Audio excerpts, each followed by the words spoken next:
গরিব ও শ্রমজীবী মানুষের মাঝে ইফতার সামগ্রী বিতরণ করেছে চেতনায় বাংলাদেশ। সোমবার 17 মার্চ রাজধানীতে চেতনায় বাংলাদেশের মতিঝিল থানা শাখার উদ্যোগে এই ইফতার সামগ্রী বিতরণ কার্যক্রম অনুষ্ঠিত হয়েছে। এতে প্রধান অতিথি হিসেবে শ্রমজীবী ও গরিব মানুষের মাঝে ইফতার সামগ্রী বিতরণ করেছেন বিএনপি চেয়ারপারসনের উপদেষ্টা বীর মুক্তিযোদ্ধা আব্দুস সালাম।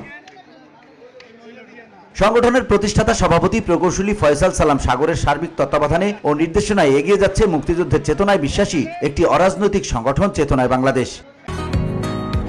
বসুন্ধরা, উত্তরা, বনশ্রী, কুড়িল ও বাড্ডা সহ রাজধানীর বিভিন্ন স্থানে অভিজাত ও অত্যাধুনিক মানের ফ্ল্যাট কেনার এক নির্ভরযোগ্য প্রতিষ্ঠান প্লেজেন্ট প্রপার্টিজ লিমিটেড।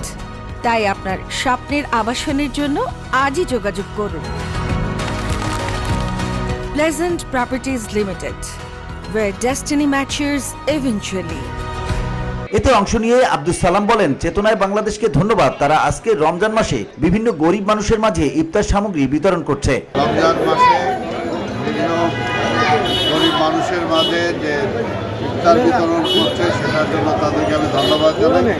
এবং আজকে এই দিনে অসংখ্য বীর মুক্তিযোদ্ধা যারা শহীদ হয়েছেন তাদেরকেও আমি স্মরণ করি এবং চেতনা বাংলাদেশ এমনিভাবে এই ধরনের গণমুক্তি কার্যক্রম এগিয়ে যাবে এটি আমরা আশা করি। চেতনায় বাংলাদেশ এমনিভাবে এই ধরনের সামাজিক ও মানবিক কার্যক্রম সম্পাদনের মধ্য দিয়ে সামনে অগ্রসর হবে, এটাই প্রত্যাশা করছি।